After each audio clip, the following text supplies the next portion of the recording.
I'm Justin. I'm a Skullcom librarian. My pronouns are he and they. I'm Sadie. I work IT at a public library, and my pronouns are they, them. And I'm Jay. I am a music library director, and my pronouns are he, him. Speedrun, we got news. Finland, I'm on to you. Finland's in the news. Finland. I posted about this, and then like 4 days later, a big account, which only reposts news, reposted, and then I went and started retweeting that, and I was like, fuck you. I was the one who had the Google alert for prison labor and universities, and that got picked up. This got picked up by it. But Finland, there are click workers, and you'll never guess where they are. Prison. So Yay. They need people to do click work. They need people to do click work in Finnish, and since Finland didn't get on the colonizing game and spread their language around to places where they can now get people to do the work for $1 an hour, they just use slaves to do it. Prisoners with jobs That they totally get paid for. Yeah, they get paid $1.30. Totally. Ever in their lives. This is pretty good reporting from Wired, quite honestly. It didn't fall for the propaganda that was pushed at them that this was rehabilitative. It kind of said at a couple points uncritically that this was preparing people for jobs, but they were like, there's no clickwork jobs. And the people who are getting trained just sort of stared blankly while they were having career prospects explained to them. I enjoyed the one researcher that the author sits down with. The researcher says, comparing the money I get as a researcher and what the prisoner gets for their prison labor, it doesn't make sense. There you go. It doesn't make sense. That's the end of the argument. So he says it's good for people. You can only do it 3 hours a day. And at the very end, it's like Metroc is the name of the company. And at the very end, it's saying, oh, yeah, we should expand the prison labor project to other countries. It's something we need to explore. So there you go. No perverse incentives. Definitely doesn't cause conflicts of interest. So it's news. Whole episode of news. Well, this is a research episode. I just used news because there's nothing else. But we're now doing a full episode of...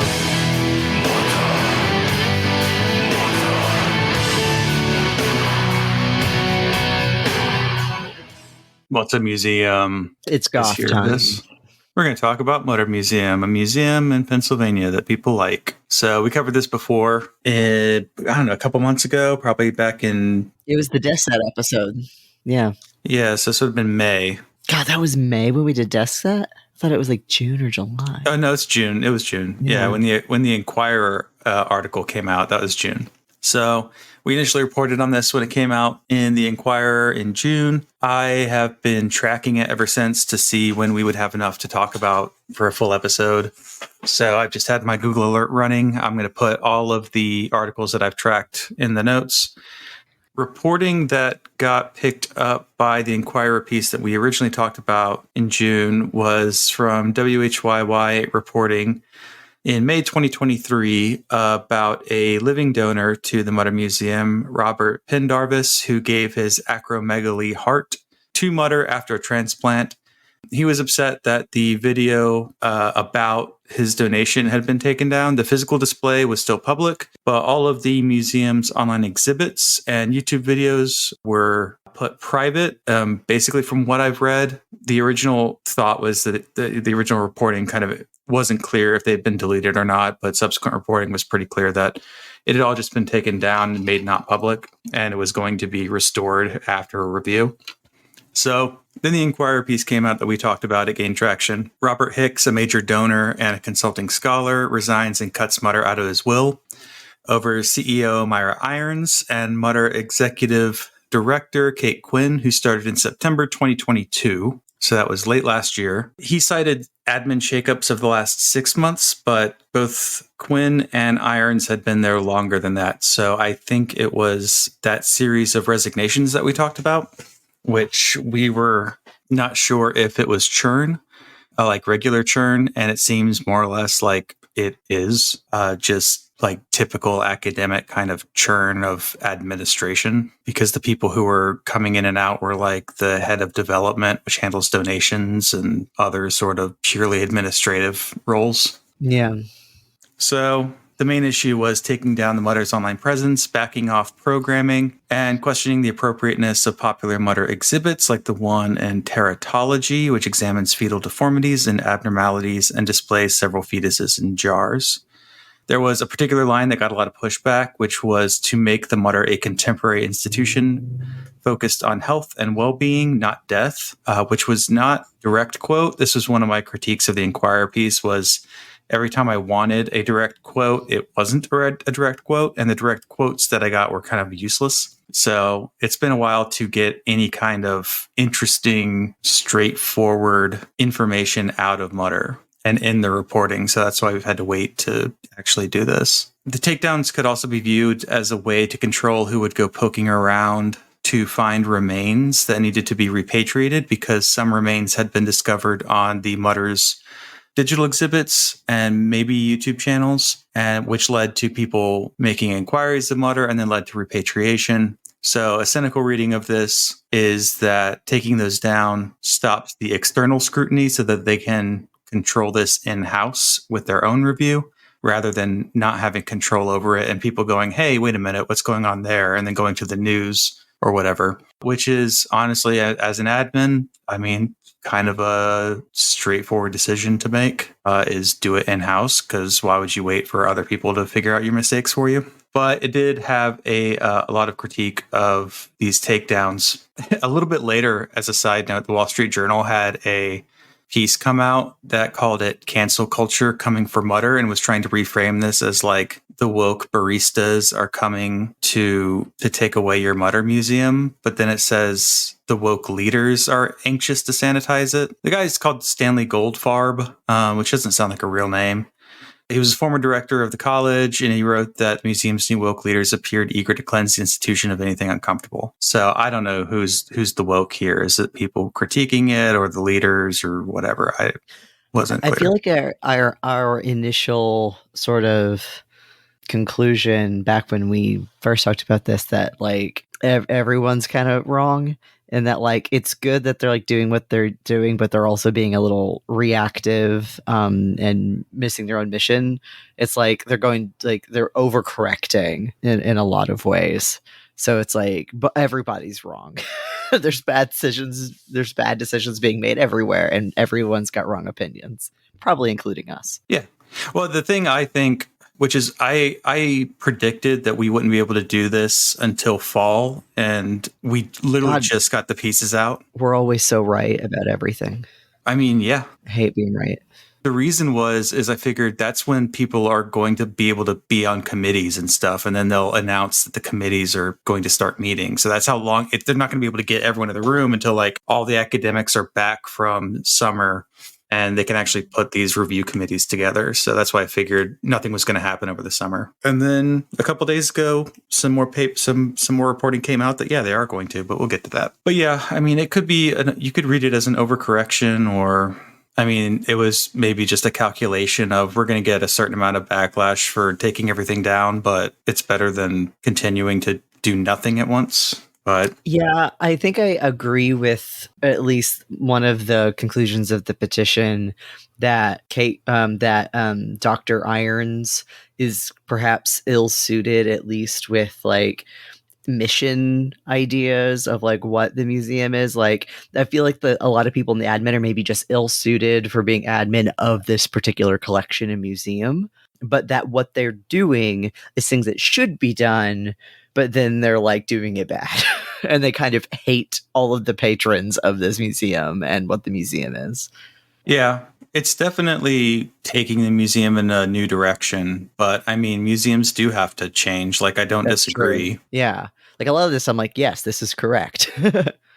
Like, yeah, I mean, things change. Like the museum has not always been that way, and it won't be the same thing in the future. Like, you know, exhibits contextualize things, and people got mad about that as elitist, but it's like, no, I mean, it's just, that's what their job is to contextualize things for visitors and patrons and researchers. That's the whole fucking point of museums. I was about to say, do you want a museum, or do you want Ripley's Believe It or Not? Yeah. Right? Or do you want a museum, or do you just want something for students of this college and not the public? Because I remember that was one of the big things of them like bemoaning that this is a collection open to the public and not just students of the college. Yeah. Well, they were now that's a basically saying we commercial wouldn't have to work as hard if it was only medical students because they're not the general public. It's kind of their point, which was a stupid point to make, and they shouldn't have said it because that's not the situation they're in. Yeah. But they were saying like originally this collection was only for medical like professionals. Maybe that's the problem. Or one of them. It's definitely, yeah, I don't know. There's definitely like medical collections that we get where it's like, we can't open this to the public because there's like personally identifiable information in here, but there's nothing wrong with it being an internal collection for students of a course. Yeah. That, you know, because that falls within like the original permissions that the records were taken under. So it's just like a difference of ethics of like, can this be public or can this be like used in teaching medical students? Because usually when you ask like someone, can I write up this report to be public? Can I write up your case to be published? Or can I take a photo to teach with? You know, that's the consent you got at the moment. And then later they come to the library and go, can we make this like a big database? And we go, no, because that wasn't the terms under which you got the information, right? You said this was for teaching. We can't put it publicly. So there's actually, there's this documentary called Three Identical Strangers. Have I mentioned this ever on the show? I think I like wanted to do an episode on it at some point. I know about this, I think. Yeah, where it was like this set of triplets that were like separated at birth as part of this like nature versus nurture study. And this, you know, this is why we have IRB kids, you know. People were just doing shit. People are just doing shit. But like the records of that study, like the notes of that study are in the archives at, is it Yale?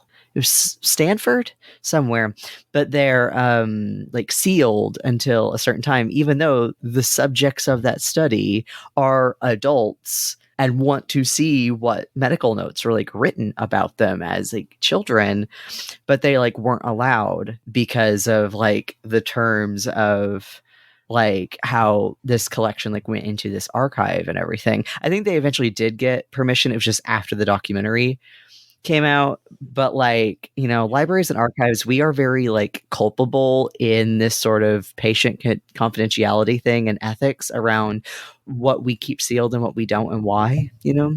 Yeah, I did a whole like thing about this because we always get people wanting to do oral histories with undocumented people, and I go, don't do that because we can't make it public. Yes, I use that example now when I talk about like archival silence. And how sometimes it's a good thing, you know? Yeah, we basically took what we did was we imagined the worst case scenarios for undocumented oral histories. And it's like, okay, let's do like digital forensics to these computers. Like, don't use your regular work computer to process it. Like, we really got like paranoid. Like, what if someone did digital forensics on these hard drives? What if someone went looking through the de-identified things? Could they re-identify data? How do you collect the data? We went all the way down to like copyright. Like you have to transfer copyright to the university so that we can take it down and issue DMCAs if it starts circulating on external websites, because we want the power to do that. So we would like add in if someone is anonymous, we want the copyright because we can't then verify who the original person is because we're going to destroy those records. So we're not going to know who donated that material. So they need to transfer ownership to us, which is true for a lot of things like the transfer of ownership. But now kind of the new thing is like people retain their copyright, but they give us like a license to use it. It's kind of the newer way of doing digital collections.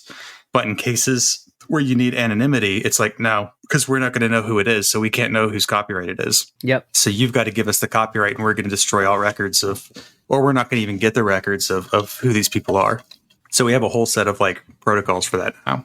But I mean, I worked at places that had law collections that were sealed. And of course the archivists peak, but like no one else is gonna. I mean, like patron privacy and stuff is like part of our professional ethics, right? Yeah, and another thing, I think we've mentioned this before, but like very few states have archival privacy laws. So like if it's just on us. Yeah, if like the government comes and says like, can we see this? There's not really like any law we can point to. So like this happens with like politicians too. Like people start going through like the Clintons donated materials to their alma mater or whatever. They start poking around in the files, and it's like, yeah, I mean, I don't understand why we take politicians' papers. Most of it's just fucking junk. And it's always a huge amount of fucking boxes. And it's like, no one's ever going to look through it. And they don't want anyone looking through it. It's like, then throw it away. I don't know. Send it to the National Archives. They're going to put it in a cave. I have a tangent about the National Archives. How they rock because they don't do any work. They're just a pure bureaucracy. That the tweet from Senator John Fetterman going, I figure if I take up vaping and grabbing the hog during a live musical, they'll make me a folk hero because it's coming from a federal politician. It's going to the National Archives. Oh, that's sick. It took me so long to figure out why everyone was talking about Beetlejuice. Like a week before anyone told me why. Listen, public sex is cool. Fuck her, though. But people going, she should be in jail for public sex. I'm like, but not though. Are you listening to yourself? It's not as cool when you're not a teenager because you've got a house. Yeah. I mean, she's sucks, but yeah. It is very teen behavior. Whomst amongst us hasn't fondled someone in a theater, you know? Yeah, but I also lived at home. I'm just saying it's not as cool when you're like 50. Public sex is cool. I don't care. But yeah, no, grabbing the hog is now in the National Archives. Thank you for your service. I mean, I'm sure Nixon said something worse. Anyway, continue. So where was I? Wall Street Journal. Let's back up to January 2023, beginning of this year.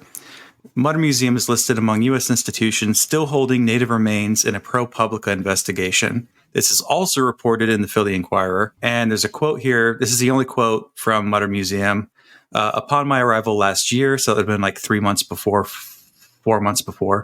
the museum committed to re-engaging this process and so have conducted additional outreach to known tribes.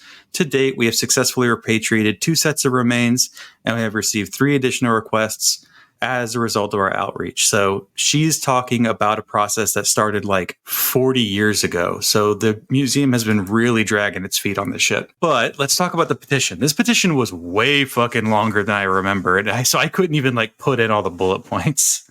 So if you want to jump in with part of the petition that you thought was more interesting, I just picked the parts that I thought was interesting. Right at the top, I'm assuming these are in order of importance. So that's why I kind of went from the top.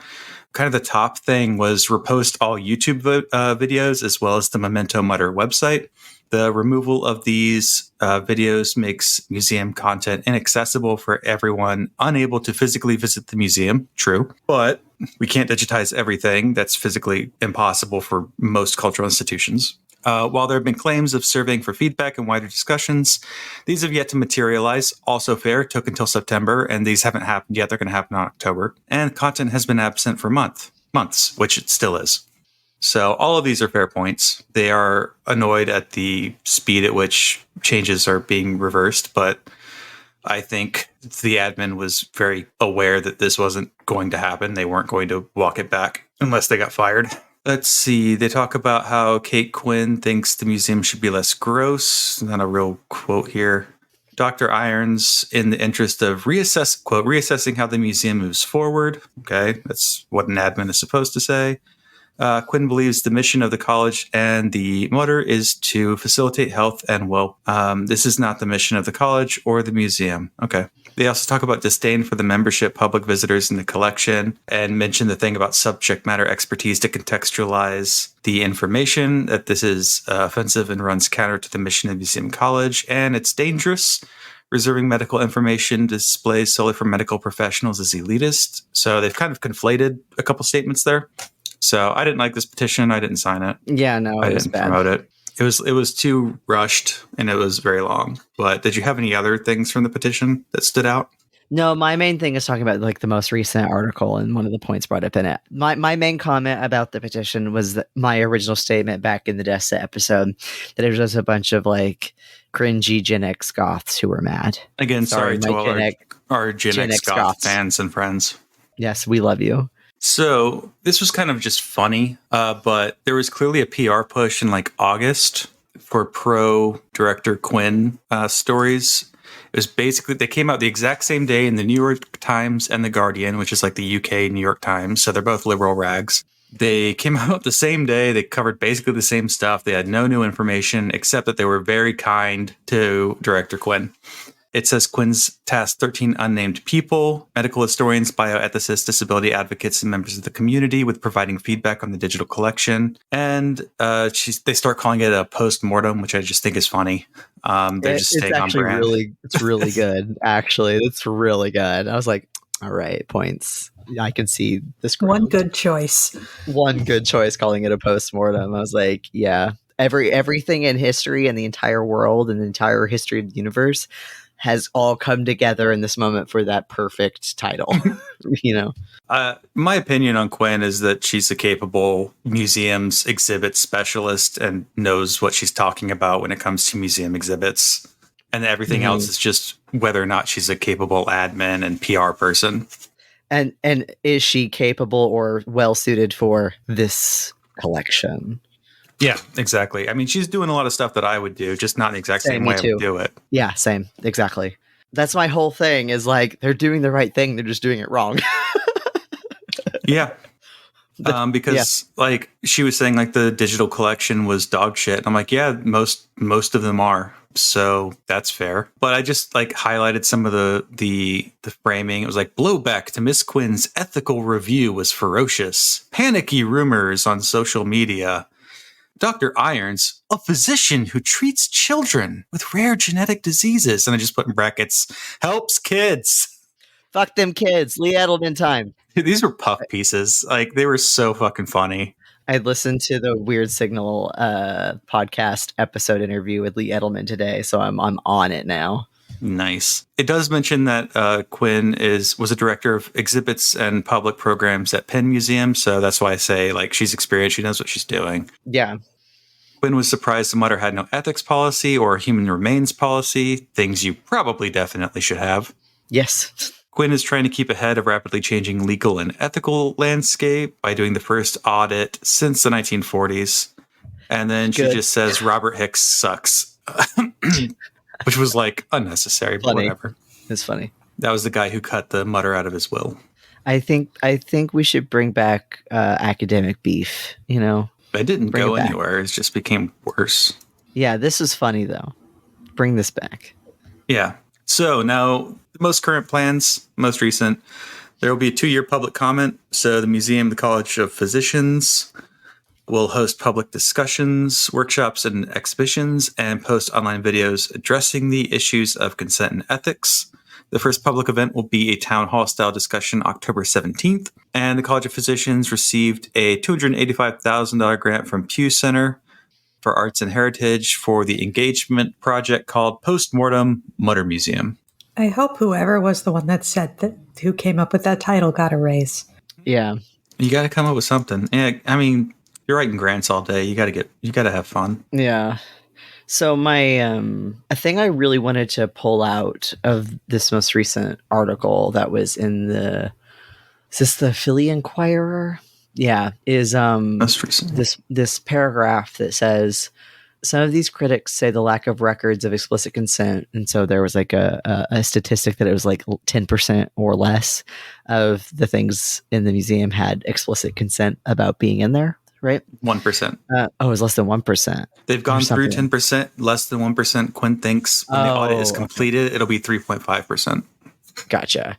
So just because, so some of these critics say the lack of records of explicit consent does not necessarily mean the anatomical specimens were obtained unethically. This is true. And even in cases in which they were, the critics say, and this is the part that I think that I also said this in our last episode on this is part of medical history and should be aired.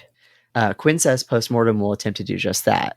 My thing is, okay, but how? Because this is actually what the problem is, that all of this together is that like there's this legacy of this museum of how it has obtained its specimens, right? And now it's like, how do we reckon with that history? What do you do about it? Do you obfuscate it? and by obfuscating not actually do anything about it? Or do you talk about it, but are you talking about it and bringing attention to it in the actual right way?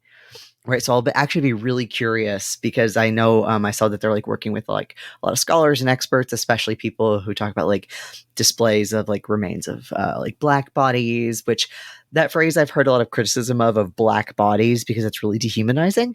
So like Just maybe in this academic museum, talk that was never meant to escape academia. yeah, exactly. Like it was meant to be this like specific thing, but like people whose whole gig it is to talk about, okay, what do you do with the remains of oppressed and marginalized people?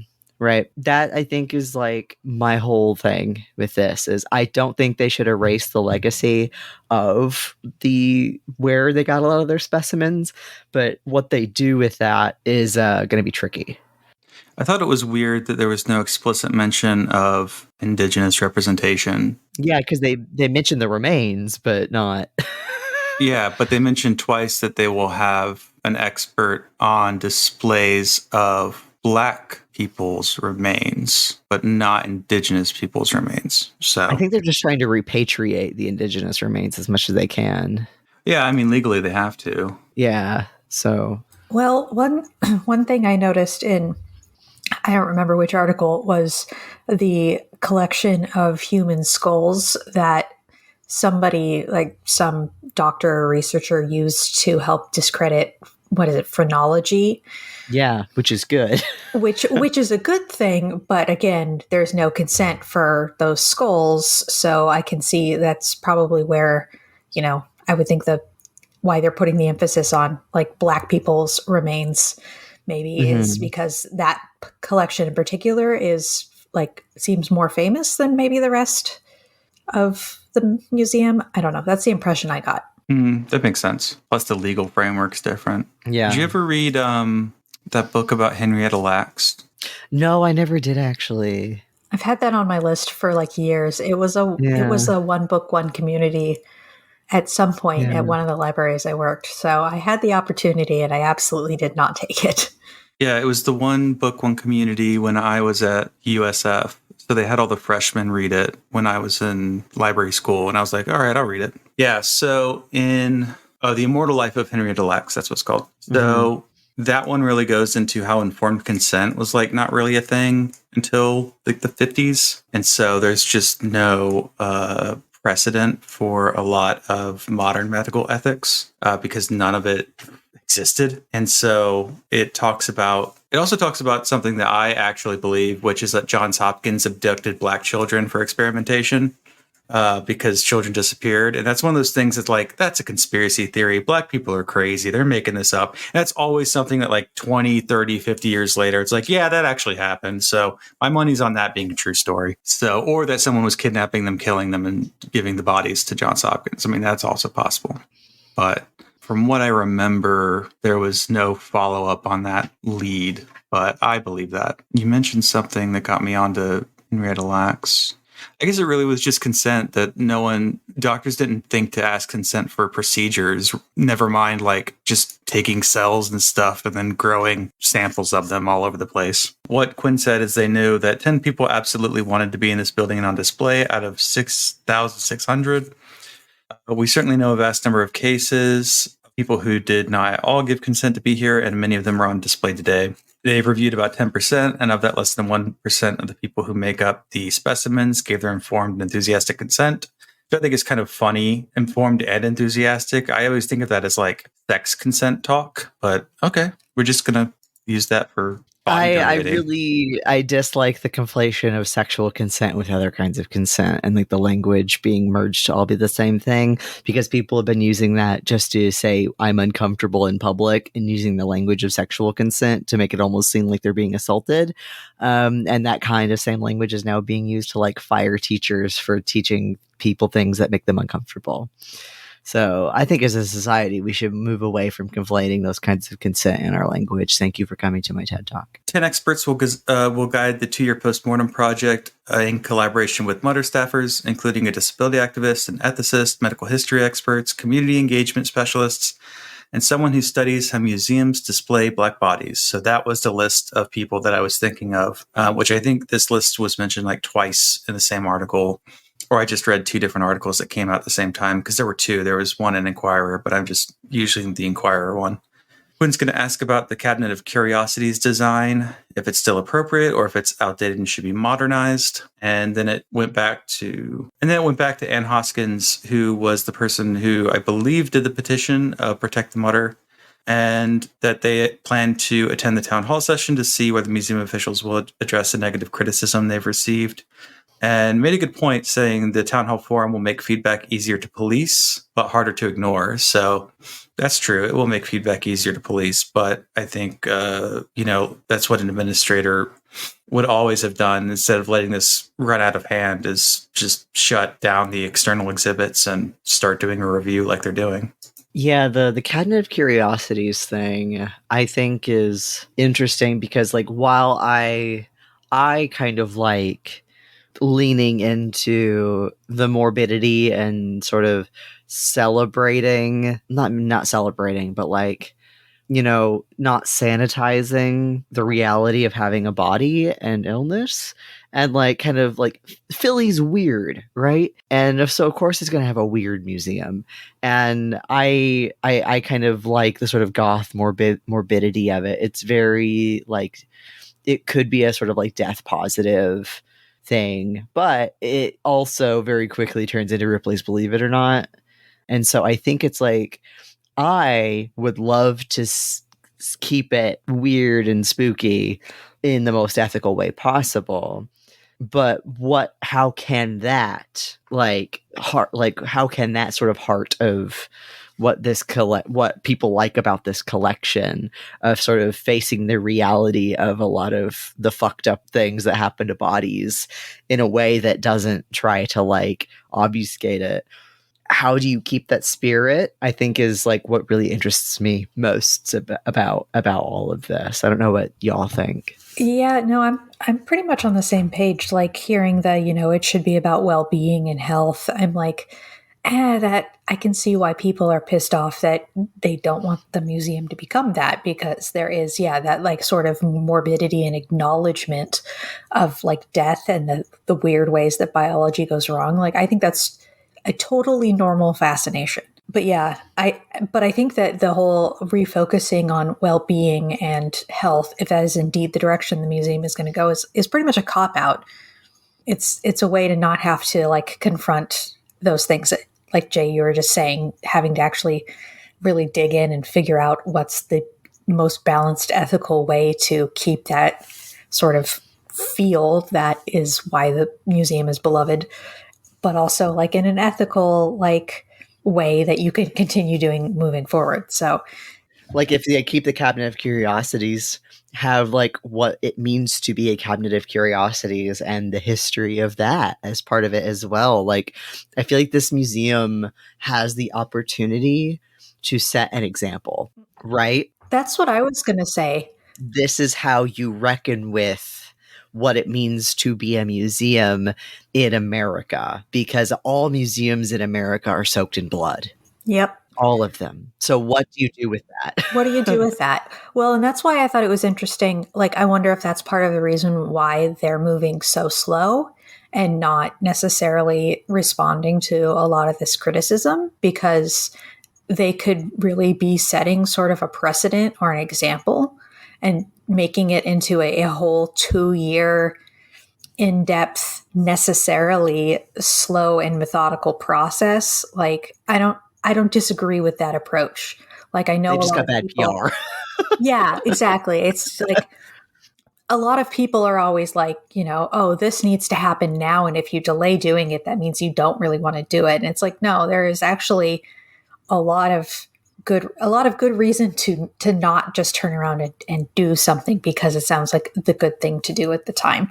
So, And this isn't a like, because sometimes it's like things move slow because it's like gets tied up in bureaucracy and is kind of an excuse to not actually do the immediate or direct action kind of thing where it's like, no, there's something that we need to do now, but we're getting tied up in bureaucracy. There is no such thing as a library emergency, and this is a museum, but I think the point stands. I think they're allowed to take their time on this. They just need better PR, I swear to God. Mm-hmm.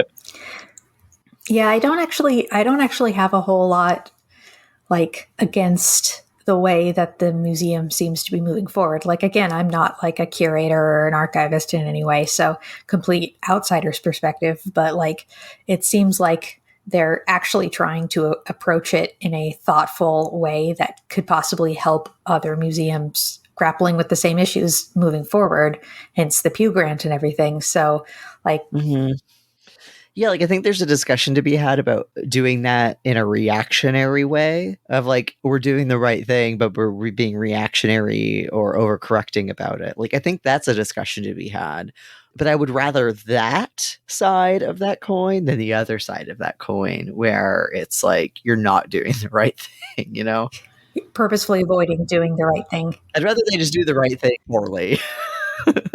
Yeah, I think it'll be interesting to see how the post-mortem project will play out and how it will affect similar institutions in the future. Yeah, I think it's a good idea for them to take their time and kind of keep the whole project open. I'm trying to find something I was posting about. I got distracted looking for Bataille stuff that I was looking for. Because the Cabinet of Curiosities thing is very much like, what kind of experience do we have facing death? And there was this thing that... Yeah, I started listening to the Bataille episodes of Acid Horizon.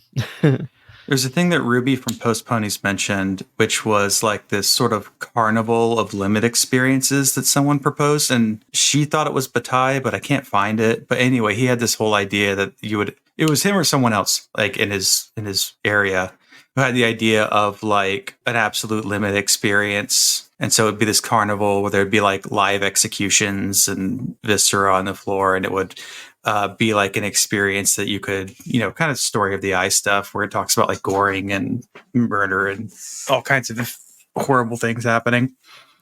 Hellraiser shit. And so I was trying to find that and I got distracted. Story of the eye has a lot of piss in it. Yeah. Yeah.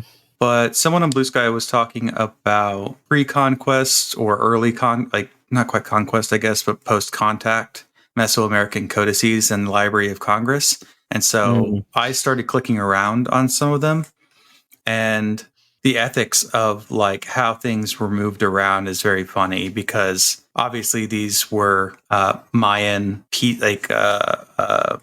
books, manuscripts, calendars, and they were bought they ended up in like the French National Library, and then they were stolen and is currently in Mexico, and Mexican authorities are like, we're not giving it back, which is the correct position to take. Yeah, it's good. Correct. So it's just, but in the Library of Congress, there was like this description. It's like the precious manuscript was subsequently stolen and is currently in Mexico. It's like, what do you mean subsequently stolen? Like there was still like, I put the Princess Bride thing, where it's like, you're trying to kidnap what I've rightfully stolen. Mm-hmm. Mexican authorities who are refusing to return it have entrusted it to, return it is a funny word there, have entrusted it to the country's National Institute of Anthropology and History. Just give up, France. Just let it go. Like in France. Yeah, but there are some really cool early contact codices in the Library of Congress if you want to look at them. Unfortunately, a lot of those got burned by the Spanish, so we don't have them anymore. So there's a lot of, I think we have some pre-contact books, but not many. I don't know. I remember watching a video about plain sign language and writing systems in pre-contact Americas, and how Spanish burned a lot of books. So we know that there was a lot of writing going on, but we act as if these are pre-literate people. But anyway, the whole I think I wrote that down when Jay was talking about how we have libraries and archives and museums have a role in this trail of ownership and rationalization of ownership and legitimation of who gets to own what. Yeah, I mean, like, when a thing that, like, archives and special collections, like, deeply cares about is, like, provenance, just tracking how something has moved through hands throughout time, like, who has owned this, I say right? deeply cares, but like constantly loses this information too. That is true. But, like, you know, we're in, like, some schemas, like, that is a tag, right? Mhm. Is provenance. Like, that's a thing that you record. Yeah, like, I understand that it's important for authenticity, but even then, like, talking about authenticity, it's like, I don't know. It's interesting what we care about in our metadata. Like, what goes into, and, like, there's different kinds of metadata, right? Like, what goes into administrative metadata, what goes into descriptive metadata, what is metadata meant for the public to see, what metadata gets indexed, what metadata is just for, you know, bookkeeping. Like, does the public need to see the provenance? You know, I don't know. It's just a question of, does the mark field print and stuff like that. But Yeah. I've definitely had collections where I'm worried about the provenance, or like migrating from one digital system to another. I'm worried about notes getting lost. So what I had them do was keep a notes document that then became an item in that collection. So there'd be like a photo collection, and there'd be like a PDF in that collection. It's like, here are the notes on what we changed, or like, Oh, I like that. what we fixed. Yeah, because it was just like, I don't want to lose any of this information, because we were basically migrating from another platform.